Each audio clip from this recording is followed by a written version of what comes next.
তারিন আথালিপাথালি করে ছুটে এসে নাদিয়ার কোপ থেকে আশাকে রক্ষা করার প্রাণপণ চেষ্টা করল।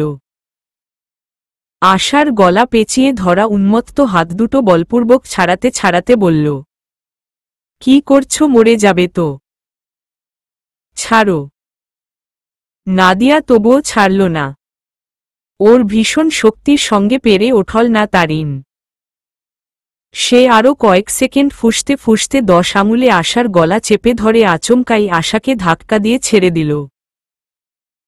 শেষ ঝাল ঝাড়তে আরও একটা চর কষার উদ্রেক করতেই তারিন খপ করে হাতটা ধরে ফেলল। বীরপুরুষ যেভাবে শত্রুর তরবারির আঘাত রুখার পর সেই তরবারি এক ঝাপটায় ধরাশায়ী করে, তারিনও ঠিক একইভাবে আশার ওপর প্রহারোদ্যত নাদিয়ার হাতটা ধরে বেগে ছুঁড়ে মারল। অনেক হয়েছে, ওর গা ছুবেও না আর।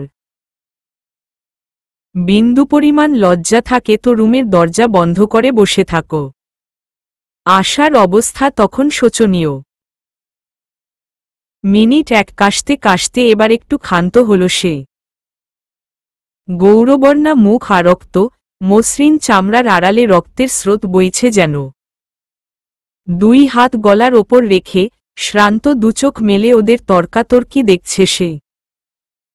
নাদিয়া আঙুল নাচিয়ে বলল, তোদের দুটোকেই আমি বের করব এখান থেকে, দেখে নিস।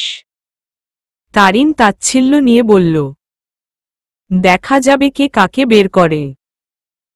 নিজে কিভাবে টিকে থাকবে এখানে সেই চিন্তা করো। ভালোই ভালোই চুপ থাকো, নয়তো তুমি কি কুকর্ম করো তাও সবার জানা আছে। তেরিবেরি করবা তো জেলের ভাত খাওয়াব। কথাগুলো নাদিয়ার দিকে ফিকে দিয়েই তারিন আশাকে নিয়ে রুমে ঢুকে গেল। নাদিয়া কিছু একটা বলতে ওদের পিছু পিছু প্রবেশ করার চেষ্টা করতেই তারিন মুখের ওপর ঠাস করে দরজা লাগিয়ে দিল। ক্রুদ্ধা নাদিয়া সেখানে বিষম অপমানের তীব্র বাণে জর্জরিত হয়ে বিক্ষুব্ধচিত্তে দাঁড়িয়ে থেকে দাঁতে দাঁত ঘষে বিড়বিড় করে বলল, এর মূল্য তোদের দুজনকেই দিতে হবে। ব্যাপারটা এখানেই সমাপ্তি হল। কিন্তু নাদিয়ার থোতা মুখ এত তাড়াতাড়ি ভোঁতা হবে তা ভাবাও অন্যায়। এই ঘটনার বদলা সে নিয়েই ছাড়বে। আশা ভেবেছিল তারিন তাকে এই বিষয়ে কিছু একটা বলবেই, প্রশংসা কিংবা ভর্ৎসনা, যে কোনো একটা। কিন্তু রুমে প্রবেশ করে তারিন কোনো রূপ কথা ছাড়াই আশার হাতে পানির বোতল এগিয়ে দিল। গলায় পানি ঢেলে আশা একটু ধাতস্থ হল। কণ্ঠনালীতে ভেতরে বাইরে এখনো সেই আকস্মিক আক্রমণের রেশ লেগে আছে বিশদভাবে। বোধ হচ্ছে এখনো তার নরম কণ্ঠনালী অন্তর্দেশে ঈষৎ দেবে আছে, যার ফলে অসংখ্য দানা ঠেকার মতো মতো সূক্ষ্ম খচখচানিতে ব্যাপৃত পুরো গলদেশ। তারিন একবার কেবল আশার শারীরিক অবস্থা পুছাল, এরপর আগের নিয়মেই সব চলতে লাগল। তারিনের এই নীরবতার মানে আশা ঠিক ঠাউরে উঠতে পারল না। আজ আশা ভর্তির সমস্ত কাগজপত্র জমা দিতে যাবে ইনস্টিটিউটে। কয়েকটা দিন যাব করেও যাওয়া তারিনের নানান ব্যস্ততা বিপত্তি হয়ে দাঁড়িয়েছিল। সে অবশ্য একবার চেয়েছিল আশা একাই যাক। মানুষ পথ হারিয়েই পথ চিনে। হোঁচট খেতে খেতেই পদপৃষ্ঠ মাটি আঁকড়ে ধরে চলতে শিখে। কিন্তু পরে ভাবল, শহরের পথঘাট সে আদপেই চিনে না। একবার চিনিয়ে দিল পরে তো প্রতিদিন একাই আসা যাওয়া করতে পারবে। সে কথা ভেবেই আজকের নিষ্কর্মা দিনটায় আর কালবিলম্ব না করে বেরিয়ে পড়ল দুজনে। এই পর্যন্ত দিনটি রৌদ্রময়, ঝলমলে। উত্তরের আকাশে দিকবিদিক থেকে ছুটে আসা কালো মেঘের দল ঘাঁটি গ্যাড়ে বসে রয়েছে সেই সকাল থেকে। যে কোনো সময় যুদ্ধের প্রস্তুতি নিয়ে পৃথিবীর বুকে ধেয়ে আসবে তারা। বইছে ঝিরিঝিরি হিমালয়চ্যুত লিলুয়া বাতাস। এত কিছুর দৌরাত্ম্যের মধ্যেও মধ্যাকাশে রোদ হাসছে মেঘের পালের হম্বিতম্বি পরোয়া না করেই। আশা আর তারিন ঝড়ঝঞ্ঝার পূর্বাভাস দেখে ছাতা সমেত প্রস্তুতি নিয়েই বেরোল ঘর থেকে। এরপর বেশ খানিকটা সময় নিয়ে আশাকে পথ চিনাতে চিনাতে ক্যাম্পাসে এসে পৌঁছালো তারা। আশা স্বভাবচরিত্রে আশা একটু ধাঁচের দোহাতি হলেও স্মৃতিশক্তি কিন্তু তার প্রখর। আজ একবারেই তার প্রতিদিনকার আনাগোনার পথটা মস্তিষ্কের ক্যানভাসে যত্ন সহকারে এঁকে নিল। ক্যাম্পাসের প্রবেশদ্বার দিয়ে আশা অনেক আশা আকাঙ্ক্ষার ঝুলি বোঝাই করে প্রবেশ করল। শুরুতে দুজনে কিছুক্ষণ ধীরপদে ঘুরে ঘুরে দেখল পুরো ইনস্টিটিউট। মূল গেটে প্রবেশ করতেই হাতের ডানে নানাবিধ পুষ্পসমারোহে আচ্ছাদিত সুবিস্তৃত বাগানের মাঝে মাথা উঁচু করে দাঁড়িয়ে আছে বর্ণিল টাইলসখচিত নান্দনিক স্মৃতিসৌধ। তার অল্প দূরত্বে ঘাড়ে রক্তির গোলক নিয়ে আকাশপানে তাকিয়ে আছে শুভ্রঙা শহীদ মিনার। পুষ্পকাননে শোভা পাচ্ছে বাহারি জাতের ফুল। অল্প এগিয়ে দ্বিতীয় গেট। এর দুপাশে দুটি ভবন। সামনে প্রশস্ত পাকা রাস্তা, কিছু অংশে নতুন পুরাতন ভবন, বিভিন্ন ডিপার্টমেন্টের শিক্ষার্থীদের প্র্যাকটিক্যাল ভবন। এরপর কিছু অংশে ঘন গাছপালার মাঝে ইটসিমেন্টে বাঁধানো বসার স্থান। ছাত্রছাত্রীরা সেখানে বসে দাঁড়িয়ে সহাস্য বদনে তুখোর আড্ডায় মত্ত। আরও কিছুদূর এগিয়ে পেঁচানো রাস্তা ধরে পেছনের গেট। গেট ডিঙুলেই দেখা যায় বিশাল মাঠ এবং তার কাছে পিঠেই বেশ কিছু পরিত্যক্ত জীর্ণশীর্ণ হল। সুবিস্তৃত মাঠের ধারেই ঈষৎবৃহৎ গাছগাছালিতে ভরপুর একটি টিলা পাহাড় পুরোপুরি ধ্বংসের অপেক্ষায় দিনমান গুনছে। ঘোরাঘুরি পর্ব সমাধা করে কাগজপত্র জমা দেওয়ার জায়গাটা খুঁজে ফিরল দুজনে। কিন্তু পাওয়া গেল না। অগত্যা অসহিষ্ণু হয়ে একটা ছেলেকে ধরে বসল তারিন। ছেলেটির শারীরিক গড়ন দোহারা। গোলগাল মুখের মধ্যে একরাশ দাড়ি গোঁফ। তবুও চোখে মুখে লাজুক ভাব যেন উতরে পড়ছে। হাতে একটি ফাইল। আশা ছেলেটিকে খুঁটিয়ে খুঁটিয়ে দেখতে লাগল আর তারিন প্রশ্ন করল, সরি ডিস্টার্ব করার জন্য। রেজিস্ট্রার শাখাটা কোনো দিকে একটু দেখিয়ে দিতেন যদি। ছেলেটি এক মুহূর্ত মুখের ন্যায় হা করে তাকিয়ে থেকে মুখে কিছু না বলে তার সঙ্গে আসার ইঙ্গিত দিল। আশা এবং তারিন উভয় একবার ইতরেতর অবদ্ধ দৃষ্টি বিনিময় করে ছেলেটার পিছু পিছু হাঁটা ধরল। পেছনের গেটের সঙ্গে মুখোমুখি লাগোয়া রাস্তাটি ধরে তারা এসে থামল ঠিক রেজিস্ট্রার শাখার সামনে। ছেলেটা পেছনে ফিরে এক পলক ওদের দিকে তাকিয়ে নিজেই ঢুকে পড়ল ভিতরে। তারিন বলল, এটাই, চলো ভিতরে যাওয়া যাক। চলো, বলল আশা।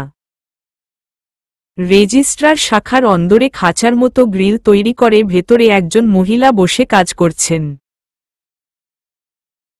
আশা আর তারিন সেখানে প্রবেশ করে ছেলেটার পেছনে সিরিয়াল ধরে দাঁড়াল। আশা আগে, তারিন পিছে। ছেলেটা একটু সময় নিয়ে সব প্রস্তুত করে নিল। এরপর কোনো বাক্সফুর্তি না করে পেপারগুলো বাড়িয়ে দিল গ্রিলের ফাঁকে। কর্মরত মহিলা পেপারগুলো মনোযোগ দিয়ে নাড়াচাড়া করে সিল মারতে মারতে জিজ্ঞেস করলেন, কোনো কলেজ থেকে এইচএসসি দিয়েছ? ছেলেটি নিশ্চুপ। আশা আর তারিন ভ্রুকুটি করে ছেলেটির দিকে তাকিয়ে রইল। দুজনেই মনে মনে ভাবল, ও ভাবের খেলায় বাঁচায় যায় না। উত্তর না পেয়ে মহিলা একটু কড়া নজরে তাকালো এবং শেষ সিলটা মেরে কাগজগুলো এক প্রকার ছুঁড়ে মেরে খটখটে গলায় বললেন, সিআই স্যারের সাইন নিয়ে আসো। অসভ্য। ছেলেটি কাগজগুলো নিয়ে নিরুত্তরে চলে গেল। আশা ঘটনার মুগ্ধতা কাটিয়ে উঠে সামনে এগিয়ে আগে থেকে প্রস্তুত রাখা কাগজগুলো বাড়িয়ে দিয়ে বিনয়ী গলায় বলল, মদনমোহন কলেজ থেকে এইচএসসি দিয়েছি ম্যাডাম। মহিলা কাগজগুলো হাতে পেয়েই পেশাদার ভঙ্গিতে চোখ বোলাতে শুরু করেছিলেন। আশার কথায় চোখ তুলে তাকালেন। বাহ, এমন মেয়েই তো চাই। জিজ্ঞেস করার আগেই ঝটপট উত্তর, তা সব তো ঠিক, 1 বছর পড়ালেখা না করে কি ঘোড়ার ঘাস কেটেছিলে? মহিলার কথাবার্তা বোধহয় আদতেই একটু রুষ্ট টাইপের। আশা অপ্রতিভ হেসে বলল, পারিবারিক সমস্যা ছিল। সিল বসানো শেষ হল। মহিলা কাগজগুলো বাড়িতে দিয়ে সদুপদেশ দেওয়া শুরু করলেন। ওহ, যাও সিআই স্যারের সাইন নিয়ে এসো। আজকে শেষের একটা ক্লাস পাবে, ওটা করে যাও। তারপর শনিবার থেকে পুরোদমে ক্লাস করবে। মেয়েরাই দেশের ভবিষ্যৎ। ছেলেরা অধঃপতনে যাচ্ছে দিনকে দিন। মিছিল, মিটিং, আড্ডাবাজি, মারামারি শেষ। ভদ্রমহিলার কণ্ঠে যুগপৎ শ্লেষ এবং দুঃখ ঝুরঝুর করে ঝরে পড়ল। দেখে আশার মায়া হয়, তারিন বিরক্ত হয়। রেজিস্ট্রার শাখা থেকে বেরিয়ে এসে ওরা সিভিল ডিপার্টমেন্টের সিআই এর কাছে গেল সাইন নেবার জন্য। আশাকে দেখে সিআই স্যার সন্দেহপূর্ণ চোখে ডানে বামে ঘুরে দেখে বললেন, তোমাকে কি কোথায় দেখেছি মা?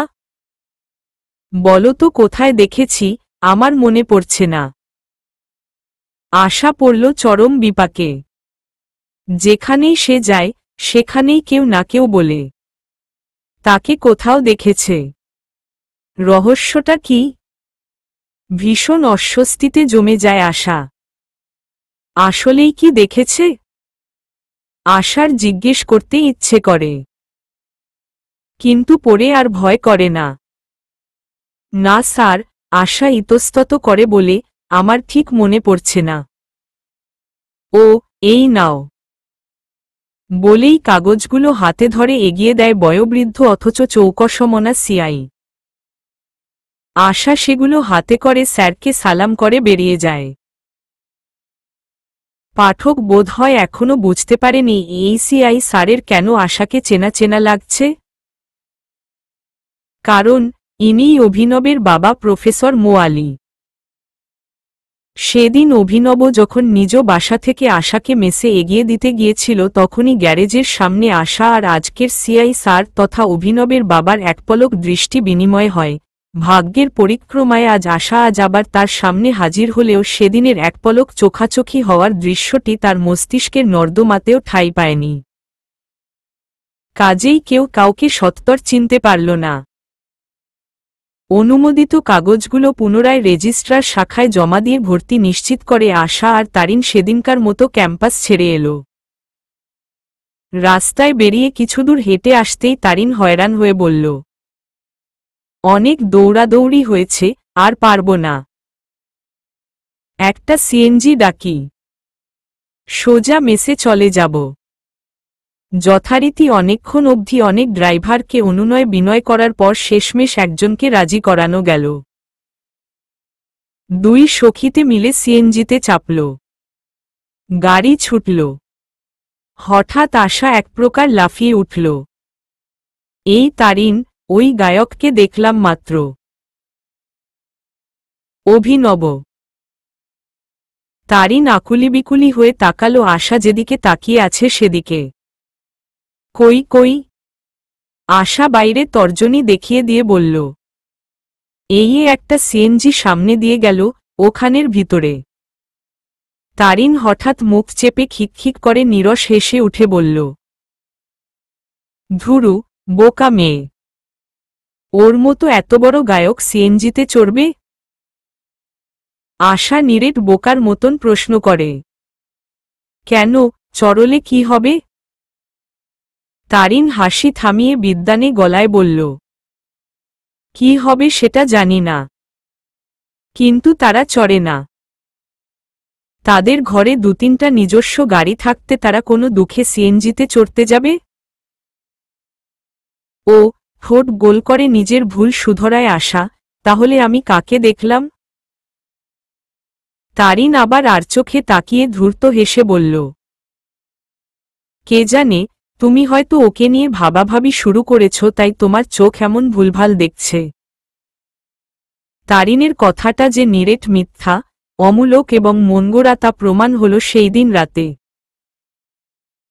আশা, তারিন আর জেনি তিনজনে সংকীর্ণ বেকনিতে গাদাগাদি করে বসে বসে আড্ডা দিচ্ছিল রাতের ডানহাতের ব্যাপারটা সেরে। আশার অবশ্য ঘুমে চোখ বুজে আসছে, গা ঢলে আসছে। তবুও এরা তাকে ছাড়ল না। বাধ্য হয়ে আড্ডায় অংশগ্রহণ করতেই হল। হঠাৎ তারিন ফোন স্ক্রুল করতে করতে আকস্মাৎ সিধা হয়ে বসে আশার উরুতে রামচিমটি দিয়ে বলল, তুমি তো সত্যিই দেখেছ দেখি আশা। আশা ভয় পেয়ে তীক্ষ্ণ শব্দে আর্তনাদ করে উঠে পায়জামার ওপর উরুতে হাত সঞ্চালন করতে করতে ব্যথাতুর গলায় বলল, কেন, কি হয়েছে? উফ, চিমটি দিল কেন? দুপুরে তুমি অভিনবকেই দেখেছ। এই দেখো ইনস্টাগ্রামে ছবি দিয়েছে। হঠাৎ নাকি তার পুরনো জীবনে ফিরে যেতে ইচ্ছে হয়েছে, তাই সিএনজিতে চড়েছে। তারিন নিজের হাতের কবজি সমান তুষ্টপুষ্ট ফোনটা আশার দিকে ঘুরিয়ে ধরল। আশা কপালে ২-৩ ভাঁজ খেলিয়ে ছবিটি গভীর অভিনিবেশে দেখল। হ্যাঁ, আজকে এই সাজেই তাকে স্লথগতির সিএনজিতে উপবিষ্ট অবস্থায় দেখেছিল সে।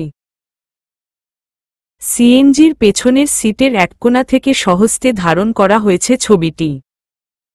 অভিনবের উজ্জ্বল শ্যামল মুখে একফালি ধারালো হাসি। কয়েক গাছি অবাধ্য সরু চুল তার ঘন জোড়া ভুরু পর্যন্ত এসে ছুঁয়েছে। চোখ দিয়ে যেন ঠিকরে পড়ছে ফিরে পাওয়া দিনের খুশি ছটা। তার পরনের পরিধেয় দেখার আগেই জেনি ঝাঁপিয়ে পড়ল ফোনের সামনে। সেই ঘুরিয়ে ফিরিয়ে নানান কিসিমে ছবিটাকে দেখতে লাগল। আশা বলল, এভাবে দেখার কি আছে? দেখব না? আচ্ছা আশা, অভিনব যখন তোমাকে কোলে নিয়েছিল তখন ফিল কেমন ছিল? আশা আর তারিন উভয়েই জেনির দিকে অবাক দৃষ্টিপাত করে তাকাল। আশা বলল, তুমি কিভাবে জান এই কথা? অন্ধকারে জেনি শব্দ করে হাসল।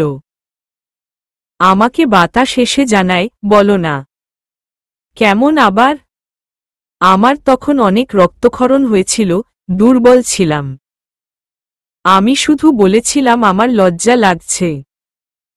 আশার মুখে একটা লজ্জার আভা এখনই মূর্তিমান হল। মনে হল ঘটনাটি এইমাত্রই ঘটেছে আর সে অপরিমেয় লজ্জায় দুগ্ধফ্যান্নিভের মতো সাদা হয়ে যাচ্ছে। কিন্তু অন্ধকারে আশার লজ্জিত মুখটা দেখা গেল না। ছি ছি, কি ভীষণ লজ্জাজনক ব্যাপার। মনে হলেই আশার গা গুলিয়ে আসে। এর আগে কোনো পুরুষের কোলে উঠা তো দূর, স্বেচ্ছায় কারো হাতও ধরেনি আশা। এত বড় দুর্লঙ্ঘ আবরণটা হঠাৎ একজন এসে দীর্ণবিদীর্ণ করে দিল। বিষয়টা অপ্রীতিকর হয় বটে, কিন্তু জীবন বাঁচানোর জন্য এতটুকু করার প্রয়োজন ছিল। তারিন কিছু একটা বলতে চাইল, তার আগেই বাচাল জেনি বলে ওঠল, আমি হলে কি করতাম জান? টুক করে একটা চুমু খেয়ে নিতাম ওর সুন্দর খোঁচা দাড়িওয়ালা গালটাতে। আহা কি জোস ফিলিংস, নায়কো তো এত সেক্সি না ভাই। এবার তারিন ঝা করে দাবড় দিল জেনিকে। চুপ কর তো বেয়াদব মেয়ে। এজন্যই তোর কপালে অভিনবের সাক্ষাৎ নাই, এরকম লুইচ্চা বলে। ভাই একটা ফিল এ আছি। মুড নষ্ট করে দিস না। নয়তো আশা যেভাবে নাদিয়াকে মেরে মুখ সুপারি বানাইছে আমিও সেভাবে তোর মুখে সুপারি বসাই দিব। তারিন প্রত্যুত্তর করার আগেই আশা অনুতাপ আর আফসোস মিশ্রিত গলায় বলল, আর বলো না। নাদিয়াকে আমি ইচ্ছে করে মারিনি। মনে হয় ভূতে মারিয়েছিল, আমি জীবনে কারোর ওপর রাগই করিনি। ভূত ছাড়া এ কাজ আর কে করতে পারে? তারিন বলল, ধুরু, ভূত বলে কিছু নাই। আছে আছে, আশার কণ্ঠে দৃঢ় বিশ্বাস। একবার আমাকে জিনে আছর করেছিল, তখন আমি ছোট। এই বলে আশা একটা অলৌকিক ঘটনা বিবৃত করল।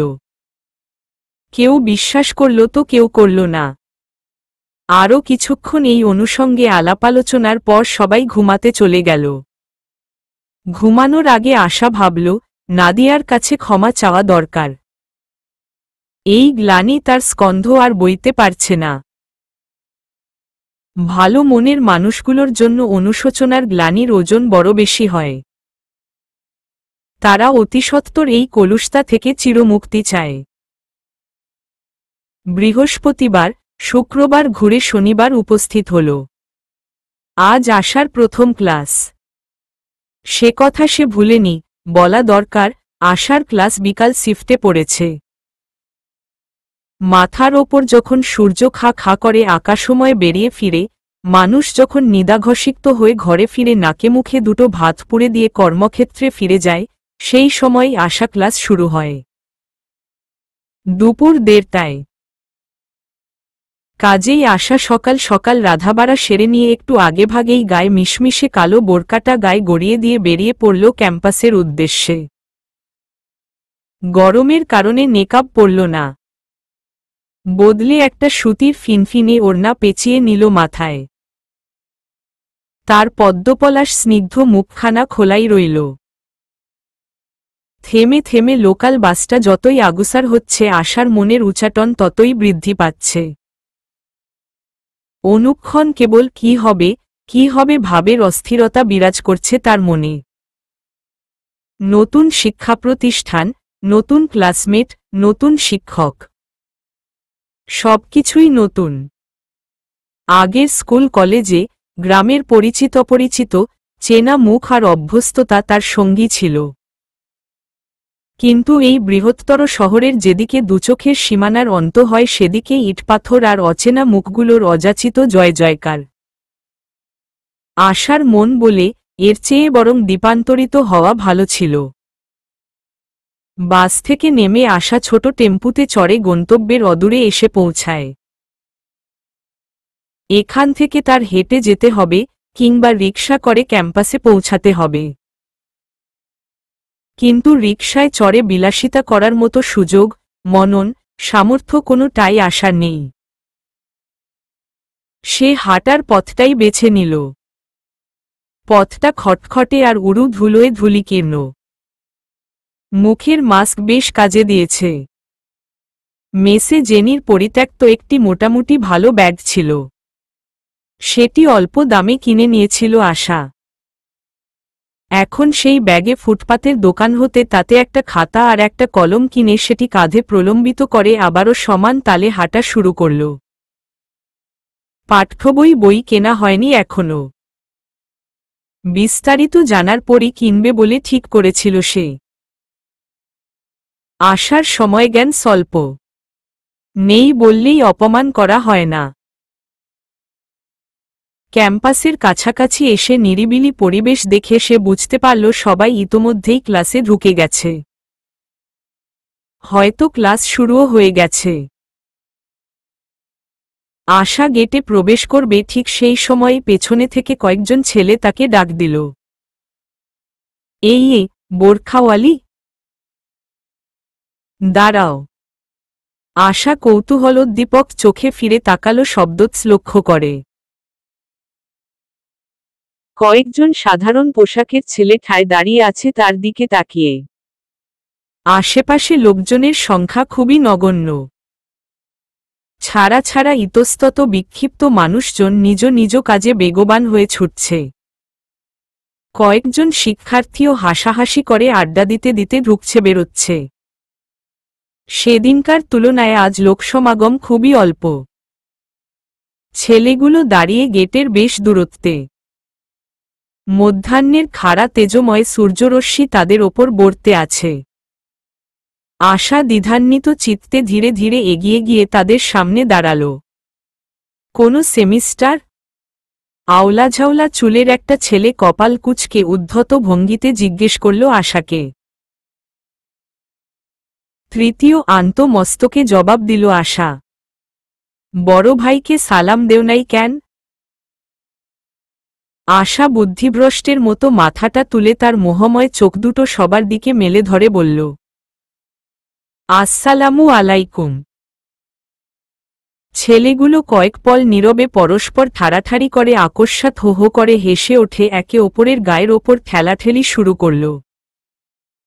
নতুন অট্টহাসি থামিয়ে হাসি হাসি মুখ নিয়েই বলল একজন। আশাবরী হ্যাঁ সূচক মাথা নাড়ল। ভর্তি কবে হইস? পরশু। ক্লাস করছো? আজকে করব। আসো তোমাকে ক্লাসে নিয়ে যাব। আশা চোখ পিটপিট করে ঘুরে ফিরে কয়েকবার ওদের দিকে তাকিয়ে মাথা কাত করে বলল, না না, আমার কাছে রুটিন আছে, আমি নিজেই যেতে পারব। যা বলি তাই শুন, রুটিন চেঞ্জ হইছে যান না, চলো। বলে ছেলেগুলো আবারও গোপন চোখের ইশারায় ঠাড়াঠাড়ি করে মূল গেট পেরিয়ে পশ্চিমে যে সমতল রাস্তাটি প্রত্যক্ষ হয় সেদিকে হাঁটা শুরু করল। আশাবরী কি করবে বুঝে উঠতে পারল না। ক্যাম্পাস তো এদিকে, ছেলেগুলো ওদিকে কোথায় যাচ্ছে? আশা একবার চিন্তা করল, এক দৌড়ে পালিয়ে যাবে। পরক্ষণেই একটা ছেলে পেছনে থেকে তির্যক গলায় বলল, দাঁড়ায় আছো কেন? যাও। আশা ভরকাল। পরমুহূর্তেই ছেলেটার গা থেকে অদ্ভুত একটা সুগন্ধি ভেসে এসে আশাকে পাগলপাড়া করে দিল। তার মাথাটা ঝিমঝিমিয়ে উঠল এক মুহূর্তের জন্য। চোখের সুমুখের পৃথিবীটা যেন মহাসমুদ্রে ডুবে ডুবে ভাসতে লাগল। একটু পর আবার ধাতস্থ হয়ে অনন্য পায় তাদের পিছু পিছু গুটি গুটি পায়ে হাঁটতে হাঁটতে আশা একজনকে বলল, এদিকে কোথায়? ক্যাম্পাস তো পেরিয়ে এলাম ভাইয়া। দলের একজন প্রবঞ্চনার হাসি হেসে বলল, তোমাকে সঠিক জায়গাতেই নিয়ে যাওয়া হচ্ছে, চুপ করে থাকো।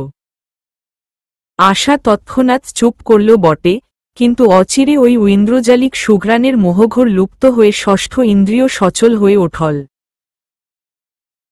তারিন তাকে পৈপি করে সাবধান করেছিল, আনাড়িসুলভ কোনো আচরণ করা যাবে না কারো সাথে, করলেই বিপদ। আশা নিজের আনাড়িপনাতে নিজেই আটকেছে। এই পথ যে মোটেও সুপথ নয় তা সে প্রখরভাবে অনুভব করতে পারল। কিন্তু এখন অনেক দেরি হয়ে গেছে, পালানোর রাস্তা নেই। তবুও চপল চোখে আশা পালানোর পথ তালাশ করতে লাগল। কিন্তু ছেলেগুলো কোনো কুক্ষণে যে তার চারিপাশে মৌমাছির মতো ছেকে ধরেছে তা সে লক্ষ্য করেনি। কয়েকটা আঁকাবাঁকা রাস্তা ঘুরিয়ে ঘুরিয়ে তারা আশাকে অজানা নির্জন কোনো স্থানে নিয়ে গিয়ে থামাল। জায়গাটা নির্জন হলেও আশা উৎকর্ণ হয়ে বুঝতে পারে কাছাকাছি কোথাও লোকজনের যাতায়াত রয়েছে। জনশূন্য জায়গাটায় দাঁড়িয়ে ছেলেগুলো নিজেদের মধ্যে গুনগুনিয়ে কথা বলে ইতস্তত করতে শুরু করল। আশা কিন্তু এর মধ্যেই বুঝতে পেরেছে যে উশৃঙ্খল দর্শন ছেলেগুলো তাকে নিয়ে কোনো দুরভিসন্ধি এঁটেছে। তবুও সেটা ঢাকা দিয়ে সে বলল, এখানে কেন ভাইয়া? দলের জহুরি টাইপ ছেলেটি, এদিকে আসো বলে কয়েক কদম সামনে এগিয়ে একটা চিকন রাস্তায় প্রবেশ করল। আশা নিশ্চল দাঁড়িয়ে থেকে হাত বজ্রমুষ্টি করে ডানে বামে চোখ ঘুরাল। আশার গায়ের জোর কম নয়, অল্প বয়স থেকেই প্রতিনিয়ত সাধ্যাধিক খাটুনিতে শরীরের দিক থেকে বেশ শক্ত হয়ে এসেছে সে। ছেলেটার পিছু পিছু সমতলে এগিয়ে গিয়ে আচমকাই সুযোগ বুঝে বামে দাঁড়িয়ে থাকা ছেলেটিকে সর্বশক্তি দিয়ে ঠেলে দলচ্যুত করে ধরাম করে দেয়ালের সঙ্গে ধাক্কা দিল। পুরোপুরি অপ্রস্তুত ছেলেটি কিছু বুঝে ওঠার আগেই আশা রাস্তার ওপর থেকে একটি ইটের ভগ্নাংশ তুলে নিয়ে ছেলেটির ঠিক মুখের ওপর মারল সবেগে। তীব্র আর্তনাদের সঙ্গে ছলাৎ করে রক্ত বেরিয়ে এলো, দাঁতও বোধ করি দুয়েকটা মুখগহ্বরে দেবে গেল। পরমুহূর্তেই পেছনে ফেলে আসা ছেলেগুলো হৈ হৈ ধরপাকড় করে আশার দিকে ছুটে এলো। আশা হাতের ইটটি ওদের দিকে অলক্ষ্যে ছুঁড়ে মেরে ভয় কাদো কাদো হয়ে দৌড় দিল লোকসমাগমের শব্দ লক্ষ্য করে। ছেলেগুলো ইটের আঘাত থেকে বাঁচতে একটু সরে দাঁড়িয়ে আবারও ধাওয়া করে তাকে আটকানোর প্রাণপণ চেষ্টা করল। একজন ওড়না টেনে ধরে তাকে ধরে ফেলল।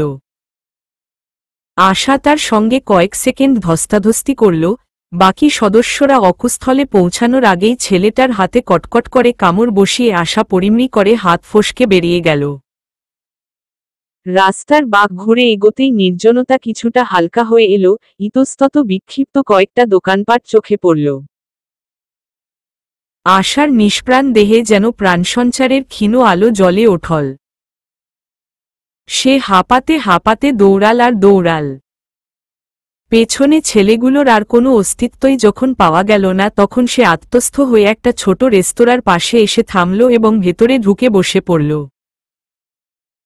ভরদুপুর বলে রেস্তোরাঁয় লোকের আনাগোনা কম, শুধু দূরের টেবিলে একটা ছেলেদের দল আড্ডা দিচ্ছিল। বিপর্যস্ত একটা মেয়েকে এলোমেলোভাবে প্রবেশ করতে দেখে তারা কৌতূহলোদ্দীপ্ত হয়ে আশার কাছে এলো।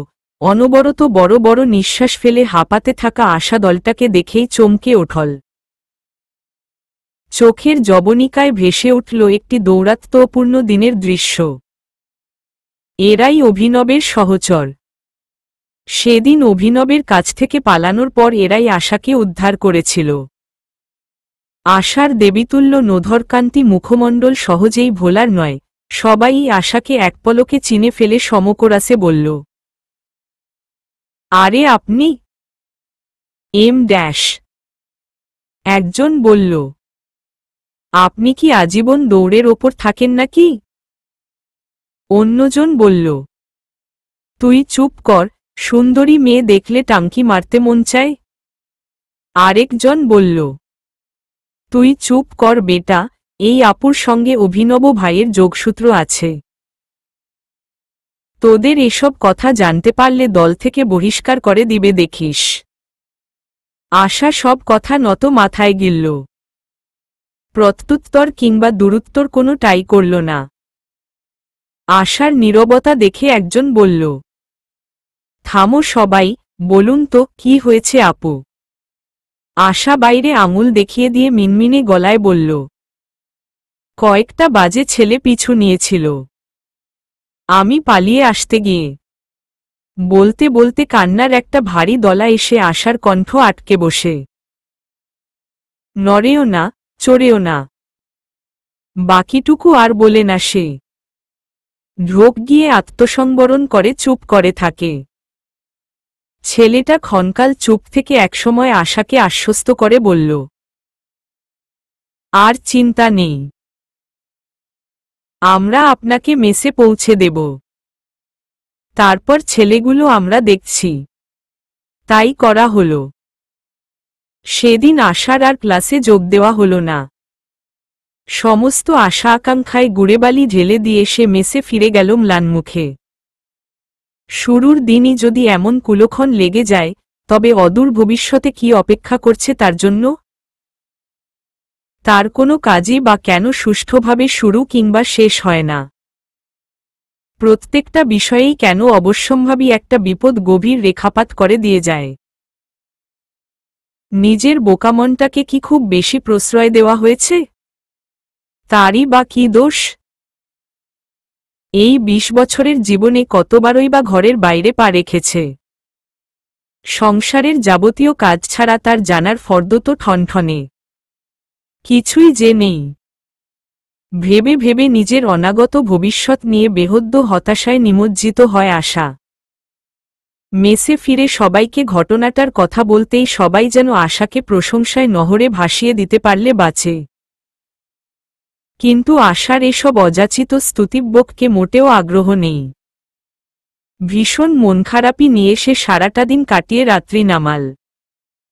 ঘোর অমানিশা। নিশ্ছিদ্র অন্ধকার যেন পৃথিবীব্যাপী কালোর জয়গান করে ফিরছে। আকাশে চাঁদ নেই। তারাদের মেলা বসেনি। কেবল ঘরছাড়া কৃষ্ণ মেঘের দল পথ হারিয়ে সাকিন খুঁজে বেড়াচ্ছে আকাশপথে। রাতের ভোজন শেষে বেকনিতে আশা আর তারিন মুখোমুখি বসে আছে ঘোর অন্ধকারের মোহনায় নিজেদের ডুবিয়ে। আশা খায়নি। সে রান্না সেরে সেই যে বসেছে আর ওঠেনি। এই একটু আগেই তারিন এসে জুটল একাকিনী আশার সামনে। মন খারাপ তোমার? মিনিট কয়েক নীরবে আশার সুমুখে বসে থেকে তার মনের অতলান্তে অবগাহন করে সংগঠিত অন্তর্দ্বন্দ্বে আলোকপাত করতে ব্যর্থ হয়ে প্রশ্ন করল তারিন। আশা উদাসীনতার সাথে জবাব দিল, আমার মন ভালো থাকে কোনো সময়? ভালো থাকার কারণ না থাকলেও খারাপ থাকার কারণ যে আমার যথেষ্ট আছে। তাও আজকে একটু অন্যরকম মনে হচ্ছে। আশা একটু দম নেয়, এরপর সেটা খুব ধীরে ধীরে নির্গত করে বলে, বিপদ যেন আমার পিছুই ছাড়ছে না তারিন। আজ এটা না তো কাল ওটা। আমার জন্মটাই যেন একটা বিপদ। তারিন তাড়াতাড়ি করে বলল, এভাবে বলছো কেন? দেখো, আল্লাহ তোমাকে কত যত্ন করে বানিয়েছে, আর সেটাই তো বিপদের অন্যতম কারণ হয়ে দাঁড়িয়েছে। আল্লাহ আমাকে যত্ন করে বানালেন, অথচ একটু সুখ, একটু আনন্দের দেখা কেন দিলেন না? এতটুকু বলে আশা কি মনে করে বলল, যাক, আস্তাগফিরুল্লাহ, আমার যা আছে তাতেই আমি খুশি। পৃথিবীতে সবাই সুখ কপালে নিয়ে জন্মায় না। সুখ জিনিসটা অর্জনের বিষয়। সুখের জায়গাটা নিজেকেই তৈরি করে নিতে হয়। একদিন তুমি সুখী হবে দেখে নিও। আর সেদিন তোমাকে আমাদের বাড়িতে নিয়ে যাব তোমার সুখটাকে পূর্ণতা দিতে। তারিনের শেষোক্ত বাক্যটিতে কৌতুক স্ফুরিত হল। আশা একটু অবুঝ আর বিস্ময় মিশ্রিত গলায় বলল, এটার মানে কি? তোমাকে আমার ভাইয়ের বউ করব। বউ সাজবে? হি হি। মাথা ঠিক আছে তোমার? কি সব বলো? আধারের প্রগাঢ়তায় আশার লজ্জিত মুখকান্তি দেখা না গেলেও তিমিরে উদ্ভাসিত অত্যুজ্জ্বল মুক্তার মতো আশার কণ্ঠে সেই লজ্জা স্পষ্টভাবে প্রকটিত হল। পরক্ষণেই সে যেন একটু চিন্তায় পা পিছলে পড়ল। সচরাচর তারিন এমন ভাড়ামিতে যোগ দেয় না, সমর্থনও করে না। আজ হঠাৎ তারই মুখে এমন রসাত্মক কথা আশাকে কিছুটা ভাবিয়ে তুলল। কথাটা বারবার আন্দোলিত হতে লাগল তার অন্তরে বাহিরে। কিন্তু এই কথার আদ্যপান্ত খুঁজে পেল না। আশাকে চুপ দেখে তারিন আবার বলল, আচ্ছা, তুমি কাউকে ভালোবাসোনি? আশা ভাবনার জোরতাটা কাটিয়ে স্বাভাবিক হয়ে বলল, না, আমার ওসবে আগ্রহ নেই। তুমি? তারিন একটু স্বপ্নময় শীতল গলায় বলল, উইয়ে, সেদিন রাস্তায় কথা হলো ওকে একটু পছন্দ করি, কিন্তু কেউ কাউকে বলিনি এখনো। ছেলেদের মাথায় তুলতে নেই, বুঝলে? কে জানে, আমি ও তো বুঝি না। যাক, ঘুমাই এবার, ঘুম পাচ্ছে। বলি উঠে গেল আশা। আদপে ঘুম তখনও তার চোখে হানা দেয়নি। আজকের ঘটে যাওয়া কারণেই হোক আর এমনিতেই হোক, আশাবৃর মন ভালো নেই। অভিনব আজ বাড়িতে। বেশ কিছুদিন কেবল ঢাকা চট্টগ্রাম যাতায়াত আর গান রেকর্ডিংয়ের ব্যস্ততায় কেটেছে তার। গতকাল ঢাকা থেকে ফিরে তার ঘনিষ্ঠ সাঙ্গপাঙ্গদের মুখে ঘরছাড়া কন্যা কীর্তি শুনে সে ঠোঁট টেনে হেসেছিল আর বলেছিল, খোদা, মেয়েটার মাথায় শুভবুদ্ধি দাও। এদিকে তার বাবা মোয়ালি ছেলের সঙ্গে একটু কথা বলার জন্য আকুপাকু করছেন কয়েকদিন ধরে। কিন্তু অভিনব ঢাকা থাকার কারণে বলি বলি করে বলা হয়নি। তিনি যে বিষয়ে কথা বলবেন বলে ঠিক করেছিলেন, বাবা ছেলের অনুন্নত সম্পর্কে, সে বিষয়টি ফোনে উত্থাপন করাও বেমানান। বরং অভিনব নানা ভঙ্গিতে কথা বলে বাবাকে জেরা করতেন, যা বাবার সহ্য হতো না। আজ দুপুরে খাবারের টেবিলে তাকে বাগে পাওয়া গেলে তিনি ছেলের উদ্দেশ্যে করে মায়ের কাছে প্রশ্ন ছুড়লেন, তোমার ছেলেকে জিজ্ঞেস করো তো জেসমিন, তার কোনো বান্ধবী আমার কলেজে ভর্তি হয়েছে কিনা? অভিনব একমনে ভাত গিলে যাচ্ছিল। তাকে উদ্দেশ্য করে মায়ের দিকে ছোড়া প্রশ্নটি ধাক্কা খেয়ে তার কাছেই এসে পৌঁছাল।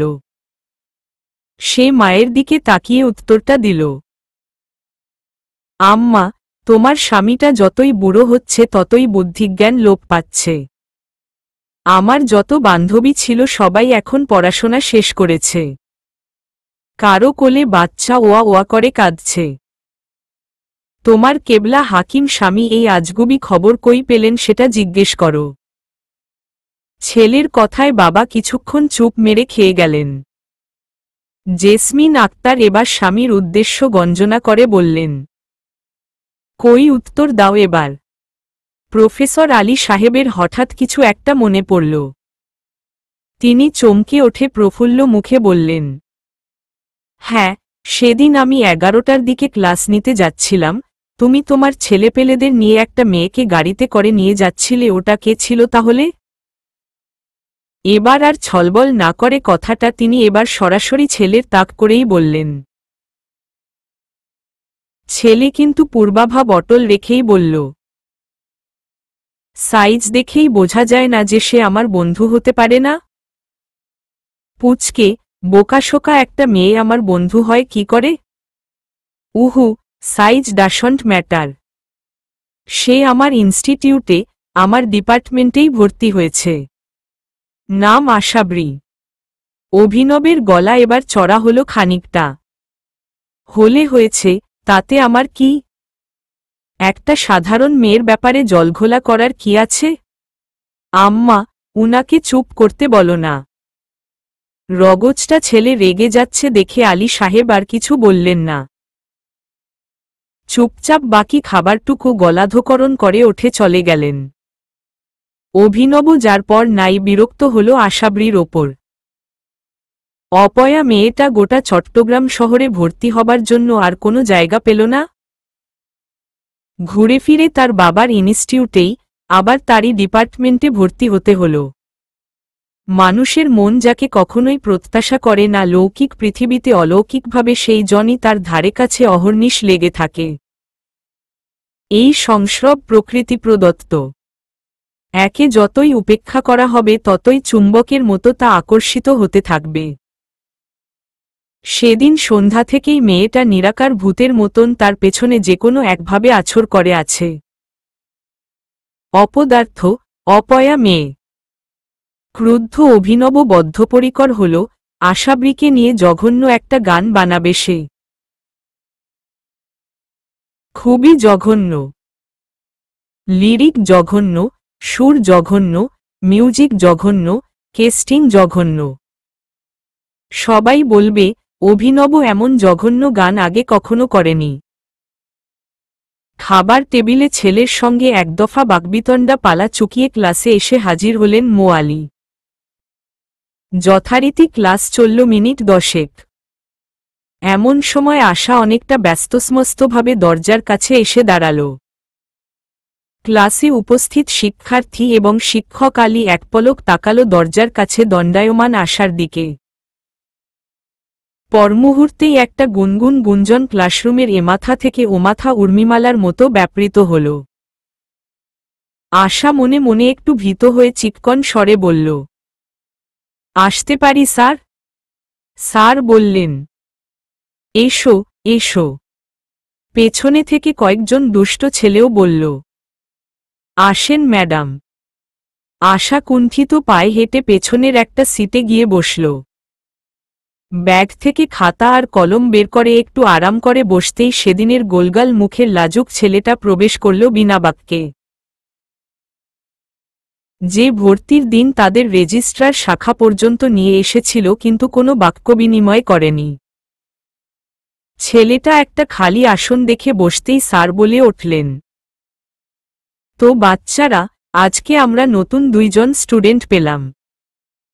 একজন ছেলে, একজন মেয়ে। তারা এইচএসসি পরীক্ষা দিয়ে ভর্তি হয়েছে কারিগরি শিক্ষা গ্রহণ করতে। এবার আমরা তাদের সঙ্গে পরিচিত হয়ে নিই বলে তিনি প্রথমে ছেলেটাকে দাঁড় করিয়ে শুধালেন, নাম কি তোমার? নিশ্চুপ। বাসা কোথায়? এবারও নিশ্চুপ। শিক্ষক শিক্ষার্থী সবাই ছেলেটার দিকে তাকিয়ে রইল বিস্ময়বিহ্বল হয়ে। পাশের থেকে একজন মেয়ে সংকোচ নিয়ে বলে ওঠল, স্যার, ও মনে হয় কথা বলতে পারে না। স্যার মেয়েটার দিকে তাকিয়ে কথাটি আমলে নিয়ে সত্যতা যাচাইয়ের জন্য সপ্রশ্ন দৃষ্টিতে তাকালো ছেলেটার দিকে। ছেলেটি একটি দীর্ঘশ্বাস সমেত হ্যাঁ সূচক মাথা নাড়ল। কথা সত্য। ছেলেটি মুখ। গোটা ক্লাসরুমে শোকাভিভূতের মতো পিনপতন নীরবতায় ছেয়ে গেল। আলী সাহেব এবার তার চিমসনো ঠোঁট কামড়ে ধরে দুঃখিত গলায় বললেন, নো প্রবলেম, বসো। আল্লাহ এক মুখ বন্ধ করেছেন তো 10 আঙুল খুলে দিয়েছেন। এ নিয়ে হতাশ হয় না। ছেলেটা এই কথায় মুচকি হেসে মাথা নেড়ে সায় দিয়ে বসে পড়ল। আশাকে দাঁড় করানো হল। আশা কিছুটা তটস্থ মনে মৃদু কম্পিত পায়ে দাঁড়াল। আলী সাহেব হেসে বললেন, তোমার নাম আমি জানি, তবুও সবার সামনে একবার বলো। আশা বলল, আমার নাম আশাবরী। সুন্দর নাম। বাড়ি কোথায়? আর এখানে কোথায় উঠেছ? আশা এই প্রশ্নের উত্তর যথাযথভাবে দিল। আলী সাহেব আবার পুছলেন, বাবা কি করে? আশার পিতৃহীন বুক অসীম রিক্ততায় হাহাকার করে ওঠল। নিজের ভেতর আন্দোলিত দীর্ঘশ্বাসটা নিজের মধ্যেই চেপে রেখে মাথাটা নত করে সে জবাব দিল, বাবা নেই। আলী সাহেবের জানার উৎসাহে ভাটা পড়ল কিছুটা। পরক্ষণেই আবার সোৎকণ্ঠে জানতে চাইলেন, মা? আশা নির্বিকারে জবাব দিল, মাও নেই। ওহো! আলী সাহেব একটা দুঃখপ্রকাশক শব্দ উচ্চারণ করল। বসো, মন দিয়ে ক্লাস করো, বলে তিনি মার্কার কলমের ছিপি খুলে হোয়াইট বোর্ডে ক্লাস নিতে উন্মুখ হলেন। কিন্তু তাকে দেখে মনে হল তিনি আরও কিছু জানতে আগ্রহী, কিন্তু এতগুলো শিক্ষার্থী সম্মুখে বলতে চেয়েও দ্বিধাগ্রস্ত হয়ে সিদ্ধান্ত পরিবর্তন করছেন।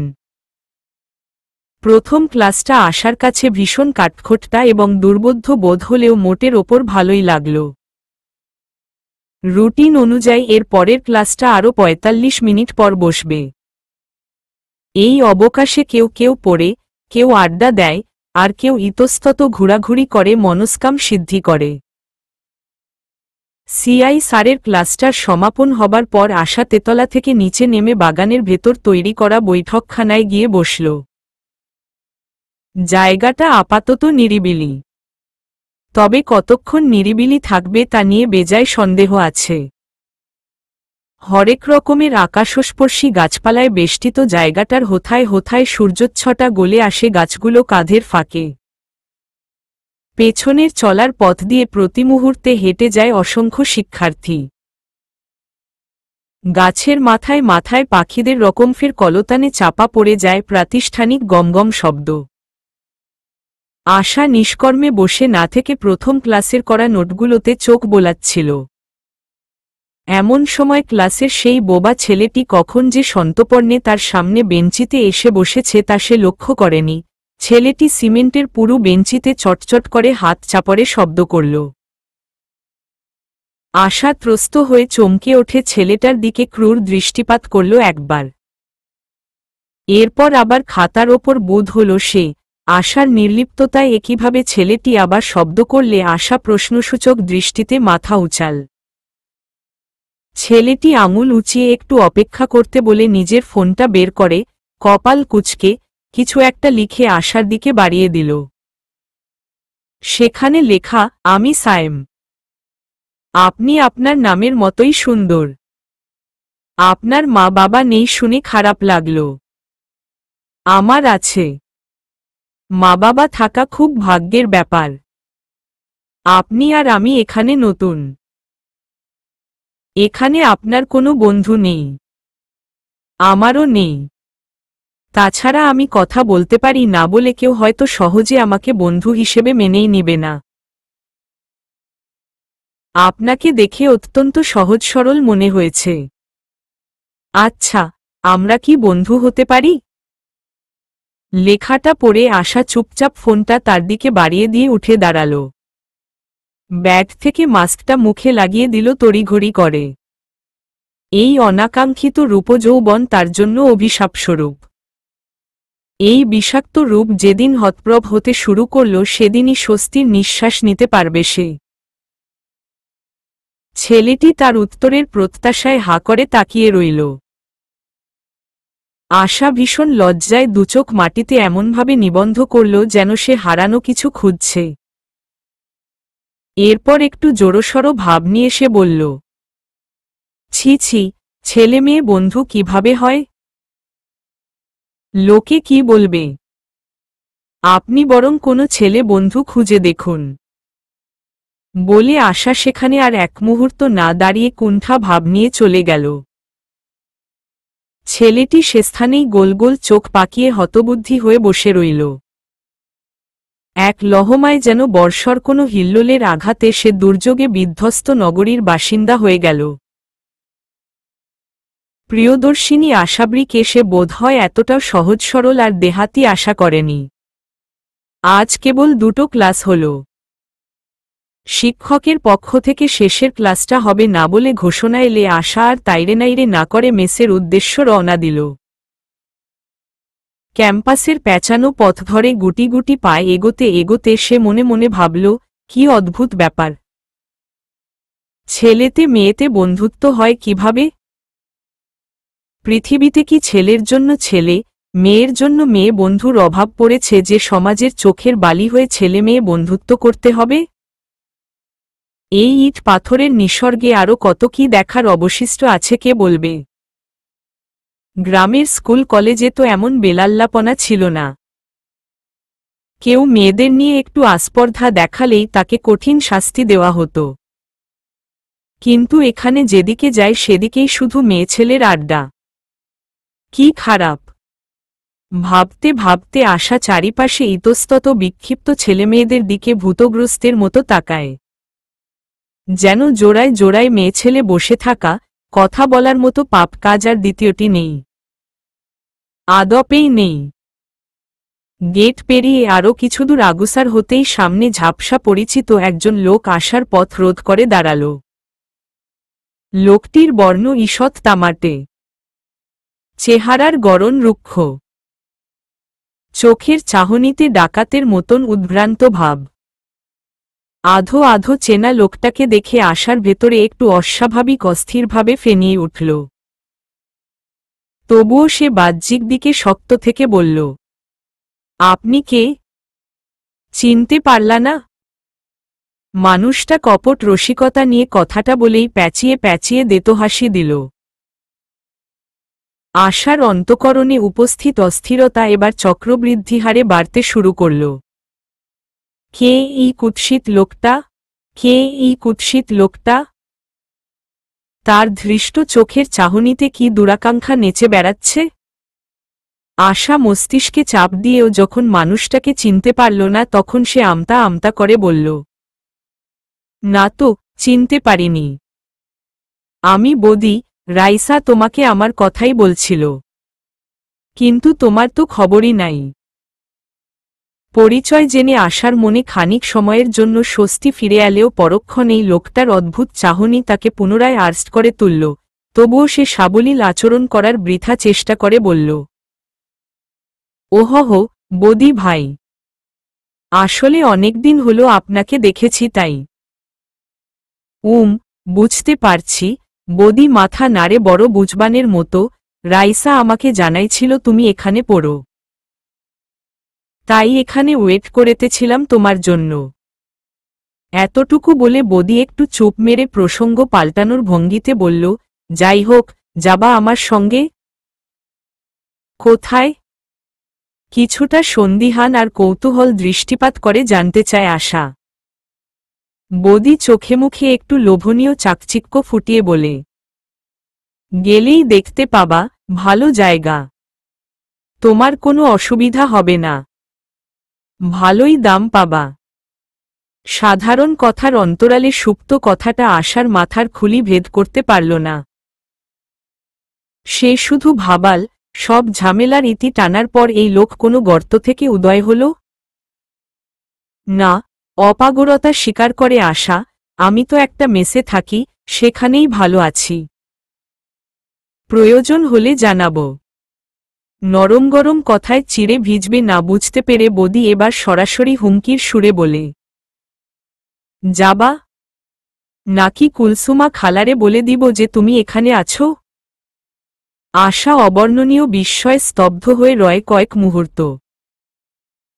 সামনে দাঁড়ানো মানুষটার অন্তরের গূঢ় মনস্কামনা বুঝতে চেষ্টা করে সে, কিন্তু কিছুই ঠিকঠাক ঠাউরে উঠতে পারে না। আপনি কেন বলে দিবেন? ভীতিবিহ্বল চোখে জিজ্ঞেস করে আশা। উত্তরে বদি আরো খাপ্পা গলায় জবাব দেয়, এত প্রশ্নের উত্তর তো দিতে পারবো না বাপ। জহির তোমারে পাগলা কুকুরের মতো খুঁজতেছে। একবার যদি জানতে পারে তুমি এখানে তাহলে কি করবে ভাবো এখন। বদির মুখনিসৃত অনাকাঙ্ক্ষিত কথাগুলোর আকস্মিক ধাক্কায় আশা মুষড়ে পড়ছিল ভেতরে ভেতরে। তার মুখ দিয়ে পারতপক্ষে কথা ফুটছিল না।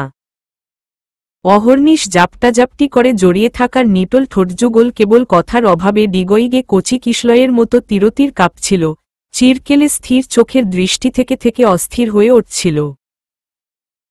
সমস্ত শরীর যেন ভূমিকম্প কবলিত অঞ্চলের মতো দুলছিল। না, আশাকে শক্ত হতে হবে। আশা দীর্ঘ একটা নিঃশ্বাস উৎপাটিত করে শক্ত হয়ে অকম্পিত দৃঢ় গলায় বলে, আমি কোথাও যাব না। ওই বাড়ির কাউকে আমি চিনি না। আল্লাহ দোহাই, আমাকে বিপদে ফেলবেন না। নিজের কথার কাঠিন্যতায় নিজেই চমকে ওঠে আশাবৃ দ্রুত লোকটাকে পাশ কাটিয়ে চলে এলো।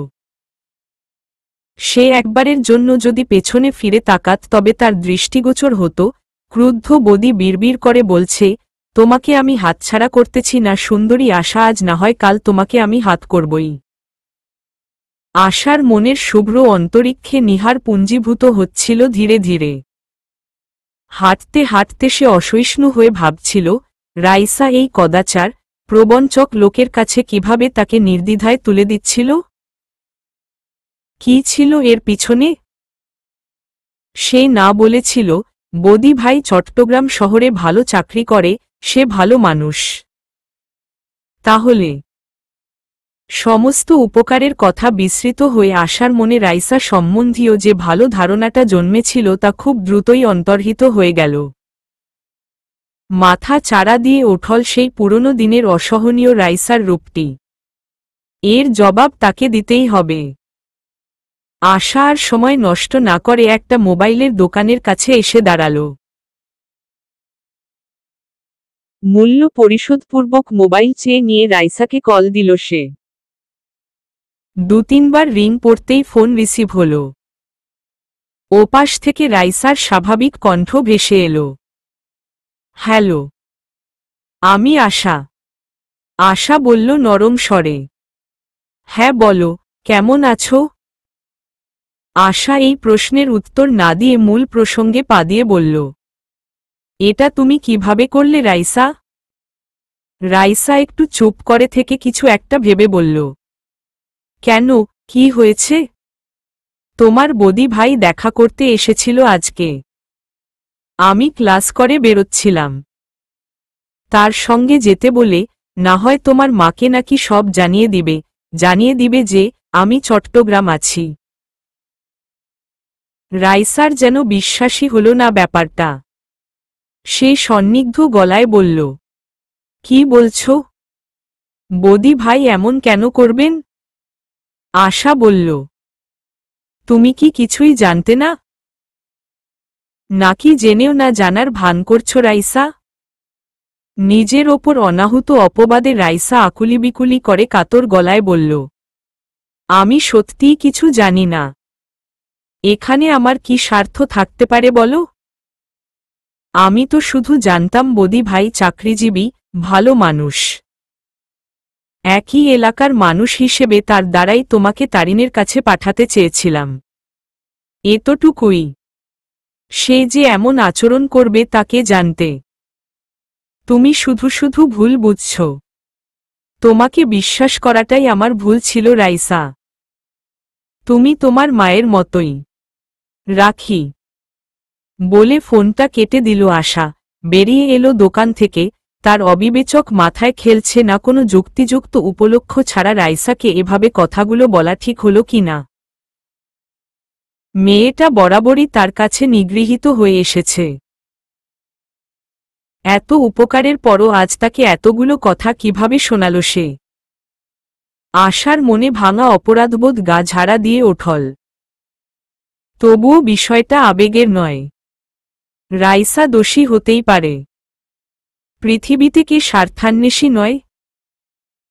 অশীতিপর মানুষ হতে আবাল বাচ্চা পর্যন্ত সবাই স্বার্থান্বেষী, কারোর বেশি আর কারোর কম, কারোর প্রকাশ পায় আর কারোর পায় না। তারতম্যটা এখানেই। মেসে ফিরে আসা প্রথমেই তারিনের খোঁজ করে আজকের ঘটে যাওয়া সমস্ত ঘটনা ভাবোচ্ছ্বাসে বিশদভাবে বিবৃত করল। শুনে তারিন কিছুক্ষণ নির্বিকার বসে থেকে আকস্মাৎ মুখ খুলল।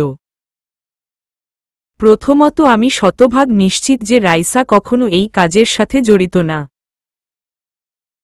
আর দ্বিতীয়ত, বদি ভাইকে আমি অতটা চিনি না। তুমি কাল থেকে নেকাব পরে যাবে। তাহলে বদি ভাই তোমাকে চিনতে পারবে না হয়তো। আর যদি চিনেও ফেলে তাহলে ভয় না পেয়ে একটু শক্ত হয়ে প্রতিবাদ করবে। তাও না পারলে লোকজন ডাকিয়ে গণপিটুনি খাওয়ানোর ব্যবস্থা করবে। মেয়েদের জন্য এই সুবর্ণ সুযোগ। মেয়েদের এক কথায় রাস্তার ভিক্ষুক ও হিরো বনে গিয়ে পিটানো শুরু করবে। আর তোমার মতো অতিমাত্রার মায়াবী চেহারার কেউ সাহায্য চাইলে তো জীবন দিয়ে দেবে। বুঝা গেল?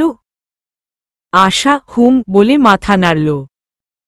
এরপর অসহায় বিধুর ভাষা দুচোখ মেলে তারিনের দিকে তাকিয়ে বলল, এখন কি করব? তারিন ওর চোখের দিকে তাকিয়ে ফোড়ন কাটল। খবরদার এমন করে কোনো পুরুষের দিকে তাকাও না। যার দিকে তাকাবে সেই কাবু হবে। আমার ভাইটার যে কি হবে? আশা লাজে লাল হয়ে কপট কাঁদুনে ভান করে বলল, উফ তারিন, তোমার লজ্জা নাই একদম। বাদ দাও, রাইসাকে কি বলবো এখন? সে তো কষ্ট পেয়েছে। অসময়ে অতিথি পাখির মতো আশার চোখে পাতায়, মুখভঙ্গির ব্যঞ্জনায় গভীর পরিতাপ এসে বসল। তারিন ভরসা দিয়ে কাঁধ চাপড়ে বলল, তুমি বোকার মতো কিছু না বুঝেই ওকে কথা শোনাতে গেলে কেন? সমস্যা নেই, আসো ওকে ভিডিও কল দিই। রাইসাকে সহজেই বোঝ দেওয়া গেল। সেও চিন্তা করে দেখল, ওমন পরিস্থিতিতে কারোরই মাথা ঠিক থাকবার কথা নয়। আশার স্থলে অন্য কেউ হলে যে তখন বিষম চিল্লাপাল্লা জুড়ে দিত তাতে কোনো বিন্দুমাত্র সংশয় নেই। বরং আশার স্বভাবসিদ্ধ কলম ব্যবহারের কারণেই সেদিন বিশেষ ঝামেলায় পড়তে হয়নি। দিনগুলো এভাবেই সুখদুঃখের চড়াইউতরাই করে কাটতে লাগল আশাবৃর। তবে সুখের চেয়ে দুঃখ বেশি, স্বস্তির চেয়ে উৎকণ্ঠা বেশি। এটাকেই অবিভাজ্য নিয়তি বলে মেনে নিয়েছে সে। মূলত যারা জীবনের সুখদুঃখকে কপালের লিখন হিসেবে মাথা পেতে নেয় তারা অসীম দুঃখের মাঝেও চরম স্বস্তি খুঁজে পায়। আশাও বোধহয় পায়। এর মাঝে সে সবার অগোচরেই সাহস সঞ্চয় করে বেরিয়ে পড়ে শহরের কাকরঢালা রাস্তায়। যেদিকে দুচোখের সীমানায় প্রাচীর গড়ে ওঠে অক্লান্ত হেঁটে যায় সেদিকে। কদাপি পথিমধ্যে তার জীবনের অন্যতম হিতৈষী লোকটার বিজ্ঞাপনের বিলবোর্ড দেখে থমকে দাঁড়ায় সে। আবারও ছুটে শহরের অলিতে গলিতে স্বেচ্ছায় পথ হারিয়ে খুঁজে আবারও মেসে ফিরে সে। এই খেলাটা যে কত ভালো লাগে আশার, কত আত্মপ্রসাদের পেছনে তা বলে বোঝানো সম্ভব নয়। কলেজের সেই বোবা ছেলেটি আরও দুয়েকবার আশাকে ছলে বলে কৌশলে বোঝানোর চেষ্টা করেছিল যে ছেলেতে মেয়েতে বন্ধুত্ব হয়। কিন্তু আশা অখণ্ডনীয় সব যুক্তিকে একপাশে রেখে বলেছিল, ছেলেতে মেয়েতে প্রেম হয়, বিয়ে হয়, বন্ধুত্ব কখনো হয় না। টিভিতে দেখেছি সাকিব খান অপু বিশ্বাসের সঙ্গে শুরুতে এভাবেই লাইন মারা চেষ্টা করে। কিন্তু আপনি সাকিব খানও না, আমি অপু বিশ্বাসও না। আপনার সঙ্গে আমার হবে না। আসি বলেই কপট দর্পভরে ওঠে দাঁড়ায় আশাবরী। নিজের কপটতা নিজের কাছেই ভীষণ বাহুল্য বোধ হয় আশার। ছেলেটি একরাশ দাড়িগোফওয়ালা গালটা টেনে মুচকি হাসি ঝুলিয়ে ফোনের মধ্যে টাইপ করে দ্রুত। যদিও আপনার সামনে অপু বিশ্বাস ফেইল, তবুও আমি আপনার সঙ্গে প্রেম করার ইচ্ছে নিয়ে আসিনি। আমার মা আমার সাথে একটা বোবা মেয়েরই বিয়ে দিবে। বলা বাহুল্য নয়, ছেলেটি নেহাত বোবা বলেই আশা তার সামনে এত বকর বকর করার সাহস পায়। হয়তো অনেক ক্লাসমেটরা তাকে অভিবাদন জানিয়েছে, নামধাম জিজ্ঞেস করেছে, পরিচিত হয়েছে, কিন্তু এভাবে খোলামেলাভাবে কখনো আলাপ করেনি। কথাগুলো শুনে আশা সেখানে মিনিট এক কাচুমাচু করে অতি দ্রুত অন্তর্ধান করে। আর ছেলেটি আশার ছেলেমানুষী ভাবনা আর দুর্বুদ্ধিতায় দাঁতকপাটি বের করে হাসে। আশার ইচ্ছে থাকার সত্ত্বেও পেছনে ফিরে তাকায় না। তারিনের মতবাদে বিশ্বাসী হয়ে সেও কোনো ছেলেকে মাথায় তুলছে না সহজে। মাসটা শেষ হয়ে আসার সঙ্গে সঙ্গে আশার দুর্ভোগ শুরু হয়। আশার রান্নাবাবদ যে পারিশ্রমিক তাকে দেওয়ার কথা ছিল সেটা ৩ জন দিল, বাকি ২ জন অর্থাৎ নাদিয়া এবং তারই রুমের একজন পরে দিবে প্রতিশ্রুতিতে এখনও ঝুলিয়ে রাখল। এদিকে আশার পকেট ঠনঠনে, ক্লাসে উপস্থিত হওয়ার বাস ভাড়াটুকু পর্যন্ত অবশিষ্ট নেই। গত মাসে রাইসা প্রদত্ত অর্থগুলো থেকে ছিঁড়ে কেটে খাওয়ার পর যা অবশিষ্ট ছিল তা দিয়ে বাড়ি ভাড়া এবং ইউটিলিটি বিল পরিশোধ করার পর মিল খরচের, খাবার খরচ জন্য আর কিছুই রইল না।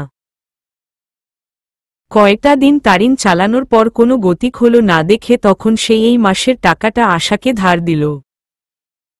আশা কেবল অপরাধীর মতো ভাবান্ত মাথায় মিনমিন করে বলেছিল, এত ঋণ কিভাবে শোধ করব তারিন? তারিন ঈষৎ হেসে বলেছিল, সুদিন আসবে আশা, চিন্তা করো না, ধৈর্য ধরো, কাল থেকেই তো টিউশনিতে যাচ্ছ, এত কষ্ট বৃথা যাবে না দেখো। আশা চোখ তুলে তাকিয়ে আবারও নামিয়ে দীর্ঘ নিঃশ্বাসের মাটিতে একরাশ হতাশা কবর দিয়ে বলল, তাই যেন হয়, তাই যেন হয়। এরপর মনে মনে বলল, আশাবরীর আশার অগণিত প্রদীপগুলো জ্বলো বাতাসেও যেন স্তিমিত না হয়, ঘূর্ণিঝড়েও যেন ধ্বংসপ্রাপ্ত না হয়। নববসন্তের তাজা ফুলটির মতো যেন উজ্জ্বল থাকে। সেদিনের কুরুক্ষেত্রের পর নাদিয়ার সঙ্গে আর কোনো কথা হয়নি আশার। ইচ্ছেও হয়নি, প্রয়োজনও পড়েনি। এই মাসের ম্যানেজারের দায়িত্ব নিয়েছে নাদিয়া। কাজেই বিভিন্ন খরচাপাতির অনুষঙ্গে অনিচ্ছা সত্ত্বের দুজনে কথা বলতেই হল। আজ দুপুরে যখন নাদিয়া বাসায় ফিরে আসা তখন রান্নাঘরে রান্না করছিল। নাদিয়া রুমে না গিয়ে সোজা রান্নাঘরে প্রবেশ করে হাঁড়িপাতিল খুলে খুলে দেখতে দেখতে মুখবন্ধ ছাড়াই শুরু করল, তোর এই মাসের মিলের টাকাটা দিস নাই যে এখনো? আশা ডুমো ডুমো করে আলু কেটে রাখছিল ডেক্সির কাকচক্ষু জলের মধ্যে। আজ দুপুরে মুরগির মাংস দিয়ে আলু রান্না করা হবে। মেসের সদস্যরা প্রতিনিয়ত এই খাবারের স্বাদ আস্বাদন করলেও আশার উপাদেয় রান্না খেয়ে সবার মনে হয়েছে অমৃত খাচ্ছে। সাধারণ খাবারেও যেন আশার ওই পেলব সুদক্ষিণ হাতের স্পর্শ অনন্য মাদকতা এনে দেয়। ফলে সবাই তৃপ্তি সহকারে পাতিল উপুর করে চেছেপুছে খায়। আশা নাদিয়ার কথা শুনে আলু কাটা থামিয়ে তাকাল। বলল, তোমাদের রুমের দুজন যদি টাকাটা দিয়ে দিত তাহলে এত টানাটানি হতো না। এখন তারিন ধার দিয়েছে আমাকে, রাতে দিয়ে দিব। শুধু 1000 দিস, তোর পাওনা টাকাটা আমি আমার থেকে কেটে রেখে দেব। মনিও রুমমেট দিয়ে দিবে 2-3 মধ্যে। ঠিক আছে, আশা আবার আলু কাটায় রত হয়, আজ তোমার বাজার করার কথা ছিল। তুমি ছিলে না, আমি করেছি বাজার। নাদিয়া নাক তুলে হেসে বলল, ভালো করছস। এজন্য তোর চামচা তারিন টিটকারি মারে নাই?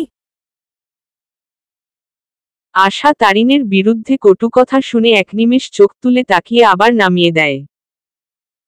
আবার আলু কাটে বলে, না, ও ছিল না। নাদিয়া আপু। আশা কুণ্ঠিতভাবে মাথা উঁচিয়ে তাকায়। বলে, সেদিনের জন্য ক্ষমা চাচ্ছি। বুঝে আঘাত করিনি।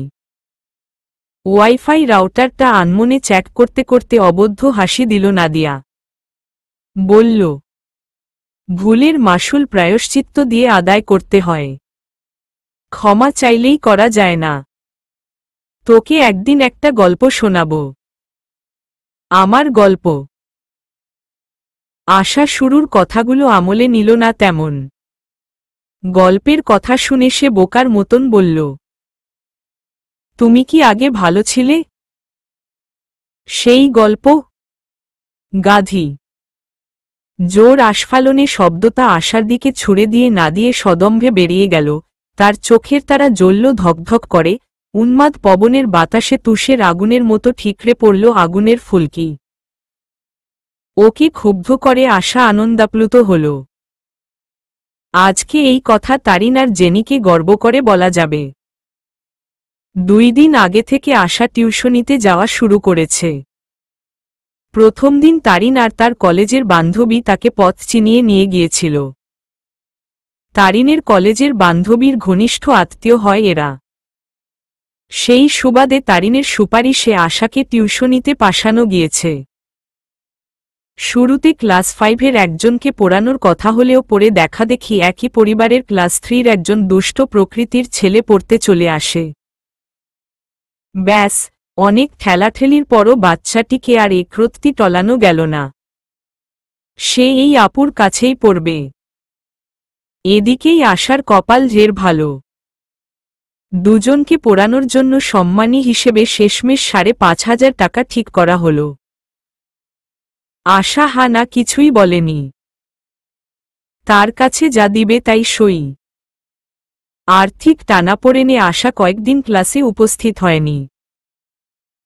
আজ দুপুরে রান্নাবান্না সেরে ঝটপট গোগ্রাসে দুটো পেটে দিয়ে বেরিয়ে পড়ল সে। তারিনের দেওয়া সতর্ক বেমালুম ভুলে বসে সে প্রতিদিনকার মতো আজও ওড়না আর মাস্ক পরল। লোকাল বাসযোগে ইনস্টিটিউটের কাছাকাছি আসতেই তার দৃষ্টিগোচর হল অবিরাম হৈহুল্লোড় আর রমরমা এক পরিবেশ।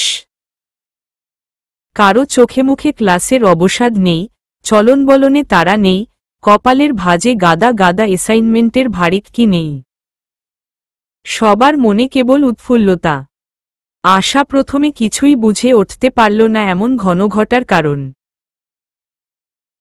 চাপা ব্যগ্রতা নিয়ে ক্যাম্পাসের সদরের দিকে অগ্রসর হল সে। ক্যাম্পাসের গেটে প্রবেশ করতেই বৃহৎ সাউন্ড বাক্সের উচ্চধ্বনি শোনা গেল। কেউ একজন দরাজগম্ভীর কণ্ঠে বক্তৃতা দিচ্ছে। আশা কি করবে ভেবে না পেয়ে হঠাৎ পাশ দিয়ে ছুটে যাওয়া একজন ছুটন্ত মেয়েকে মাঝপথে থামিয়ে দিয়ে বলল, আপু, এখানে কি হচ্ছে? মেয়েটি বলল, ফার্স্ট সেমিস্টারের নবীন বরণ অনুষ্ঠান হচ্ছে। বলে মেয়েটি পুনরায় শশব্যস্ত হয়ে প্রস্থান করল। আশা ধীর পায়ে শব্দোৎসে কান খাড়া করে বক্তৃতার শেষাশেষি অডিটোরিয়াম রুমে প্রবেশ করল। অডিটোরিয়ামে তখন কানে তালা লাগানো তীব্র করতালির শব্দে মুখর। বক্তৃতা শেষে উচ্চপদস্থ লোকটা চলে যেতেই অন্য একজনের নামের পেছনে নানান তকমা লাগিয়ে প্রশংসা নহরে ভাসিয়ে তাকে উপস্থিত করা হল।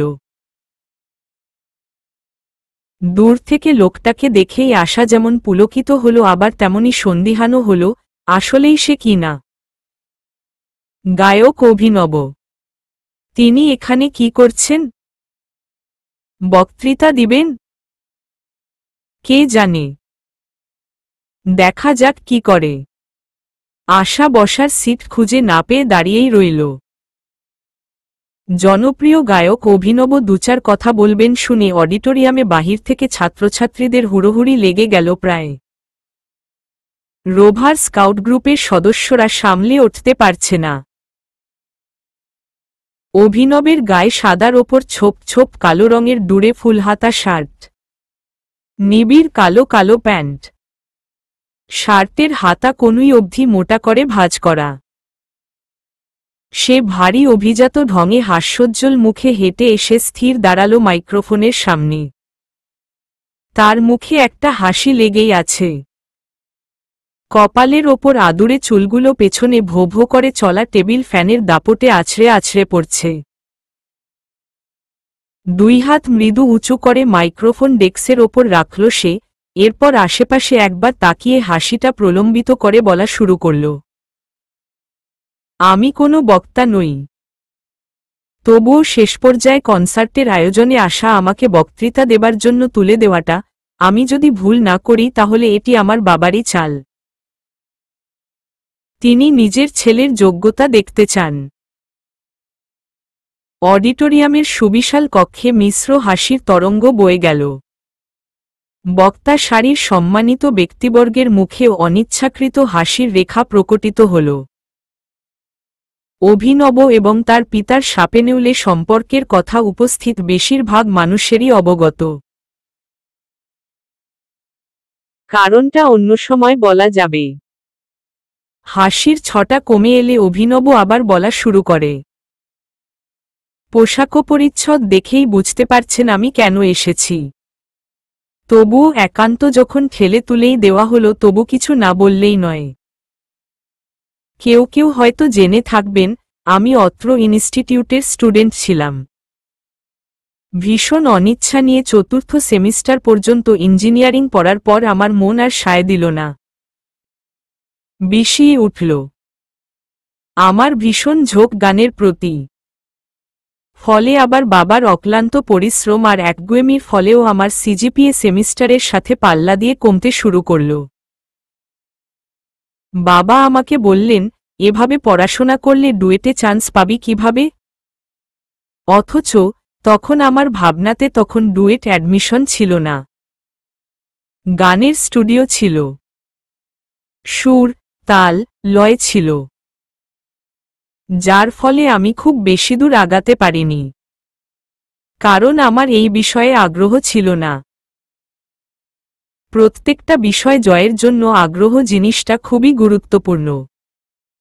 তাই তুমিই যাচাই করো তুমি কি পছন্দ করো, কি বিষয়ে তুমি পারদর্শিতা দেখাতে পারবে। আমার বিশ্বাস এখানে উপস্থিত সিংহভাগ নতুন স্টুডেন্ট স্বেচ্ছায় এই পথে এসেছে। আগেকার দিনে গার্ডিয়ানরা ঠিক করে দিতেন তাদের সন্তান কি বিষয়ে পড়বে। এখন সেটা অনেকটাই কমে এসেছে। কারণ এই আগ্রহ আছে বলেই তুমি এই পথে আসতে পেরেছ। এরপরের ধাপটা হলো জিদ। আমরা মানুষের সাথে জিদ দেখাই, বাবা মায়ের সাথে জিদ দেখাই। সেই জিদটা পড়াশোনার ওপর দেখাতে হবে। তোমার ক্লাসমেট পারছে, তুমি কেন পারবে না? ওর মাথায় মগজ, তোমার মাথায় কি পানি? হিংসে, রেষারেষি মানুষের সাথে করি। হিংসেটা পড়াশোনার সঙ্গেই ভালো খাটে। অনেকে হয়তো এর মধ্যেই মনে মনে আওড়াচ্ছ, ভূতের মুখে রামনাম। আমি কি পড়াশোনা করিনি? করেছি, গান নিয়ে আমার বিস্তর পড়াশোনা করতে হয়েছে। রাতের পর রাত উজাগর থাকতে হয়েছে। 2 বছর এই প্রতিষ্ঠানে পড়ে আমি বুঝেছি, ইঞ্জিনিয়ারিং পড়া আদৌ সহজ বিষয় নয়। সুতরাং আশাবরী মুগ্ধ হয়ে শুনতে লাগল তার উচ্চারিত প্রতি বাক্য, প্রতিটি শব্দের নিখুঁত বুনন। এরপর আরও মিনিট 5 রসাত্মক ভঙ্গিতে রসনা চালিয়ে সবাইকে অভিভূত করে দিয়ে মঞ্চ ছাড়ল অভিনব। বক্তৃতা শেষে অডিটোরিয়াম জুড়ে করতালি চলল পুরোদমে। কেউ কেউ মুখে দোয়াঙুল পুড়ে, মাথার রগ ভাসিয়ে কান ফাটানো শীষ দিল। কেউ কেউ লম্ফঝম্প করতে করতে অভিনবকে গলা ফাটিয়ে ডাকল, কিন্তু অভিনব সেদিকে ভ্রুক্ষেপও করল না। অনুষ্ঠান শেষে রোভার স্কাউটের সদস্যরা সবাইকে ফুলকলির নাশতার প্যাকেট দিল। আশা একটা প্যাকেট হাতে ধরে ভিড় ঠেলে ধীরে ধীরে বেরিয়ে এলো।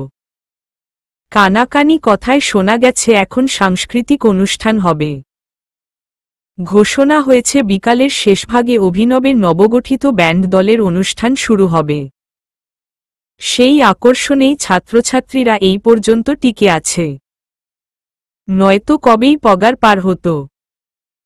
আশা প্যাকেটটা হাতে নিয়ে বাঁধন খুলতে খুলতে এগোচ্ছিল বাগানের দিকে, ভেতরে কি আছে দেখার জন্য সে আগ্রহান্বিত। হঠাৎ পেছনে থেকে একজন তার স্বরে চেঁচিয়ে ডাকল, এই আপু, দাঁড়ান। মেয়েলি কণ্ঠস্বর। আশার কাছে গলাটা পরিচিত বোধ হল। তড়িৎদামে সে পেছনে ফিরে দেখল তুলি দাঁড়িয়ে আছে। তুলির পরিচয় পাঠক আগেই পেয়েছেন। অভিনবের তথাকথিত বোন আর মৃত ভাইয়ের পদ দখল করা সার্বক্ষণিক অনুচর সে। আশা বিন্দু পরিমাণ আশ্চর্য হল না এখানে তুলিকে দেখে। অভিনব যেখানে সেখানে তুলি তো থাকবেই। তাছাড়া নাটকের মতো জায়গায় জায়গায় বিচলিত হওয়াটা কমিয়ে দিয়েছে সে। আশাকে থমকে দাঁড়াতে দেখে তুলি নিশ্চিন্তে হেঁটে এসে তার পাশে দাঁড়িয়ে একগাল হেসে বলল, আছেন কেমন? চলুন, অভিনব ভাই আপনাকে ডাকছেন।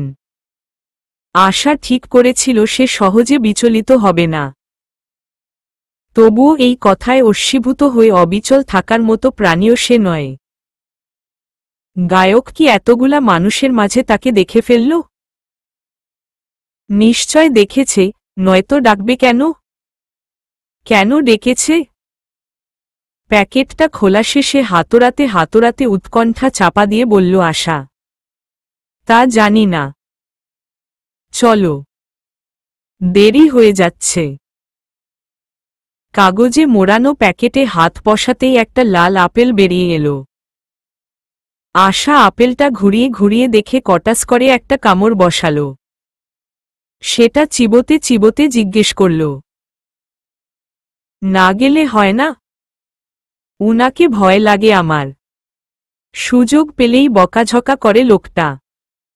কথাটা বলেই আশা বন্ধ চোখে ছোট করে জিভ কাটে।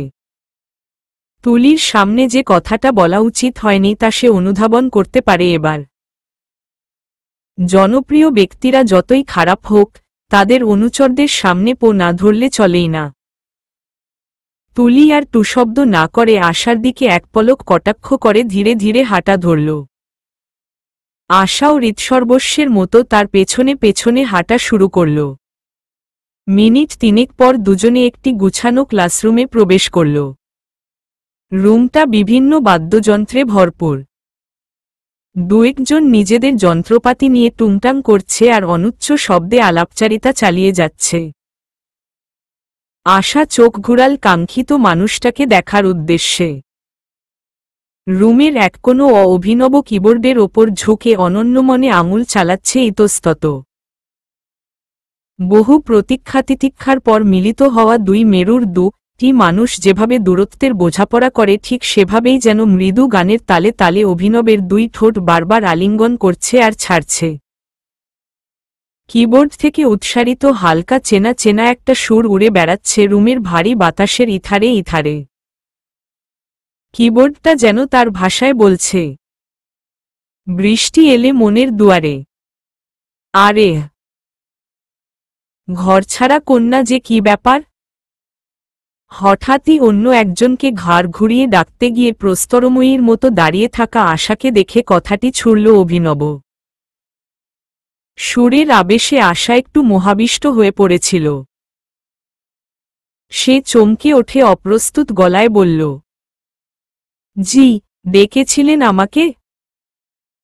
অভিনব কিছুটা আশ্চর্য হয়ে তীব্র দৃষ্টিতে তাকাল। এরপর নাক তুলে উদ্ধত হেসে বলল, আমার কি দরকার পড়েছে যে ঝামেলাকে আমি সাদরে ডাকতে যাব? আশা বাষ্পনে ডোম কানার মতো আশেপাশে তাকাল। তুলি হাওয়া হয়ে মিলিয়ে গেছে এর মধ্যেই। মেয়েটা যে আশাকে বোকা বানাবে এটা কে জানত? দেখে তো মনে হয়েছিল সত্যিই বলছিল। অভিনব ওর দিশেহারা ভাব দেখে বলল, তা ঝামেলা যখন এসেই পড়েছে তাড়িয়ে তো দিতে পারি না। আসো, বসো, কথা আছে কিছু। আশা তার ওই নয়নভোলন অসহায় বিধুর চোখ দুটো অভিনবের দিকে পতিত করে কিছুটা সংকোচ আর অনন্যপায় হয়ে অভিনবের সামনে পাতানো চেয়ারে গিয়ে বসল। কাঁধ থেকে ব্যাগ নামিয়ে রাখল উরু যুগলের ওপর। এরপর অভিনব একটু ব্যস্ত হয়ে কি যেন করে মিনিট 2 পর আশার দিকে সম্পূর্ণ মনোযোগ দিয়ে জিজ্ঞেস করল, কি খাবে? চা, কফি? আশার ডান হাতে তখনও আধখাওয়া আপেলটা ধরা। সুযোগ পেলেই কামড় বসাবে এমন ভাব। সেটা অভিনবের অগোচরে টুক করে ব্যাগে ঢুকিয়ে ফেলে সময় নিয়ে সপ্রতিভ হয়ে বলল, সিঙ্গারা খাব, আর কিছু না। অভিনব আশার উত্তরের অপেক্ষায় একদৃষ্টে তাকিয়েছিল। কথাটা শুনেই চোখঘাড় ঘুরিয়ে অদ্ভুত ভঙ্গিতে অসন্তোষ প্রকাশ করে বলল, আজব চিজ, পৃথিবীতে এত খাবার থাকতে, আচ্ছা ভাই, এই দুপুর 3টায় সিঙ্গারা কোথায় পাবো? অভিনবের স্পষ্ট অতুষ্টি প্রকাশে আশাবৃর সিঙ্গারা খাবার ইচ্ছে দমে গেল। তবুও সে লজ্জাবনত মাথায় জবাব দিল, ক্যান্টিনে পাওয়া যাবে, চলবে।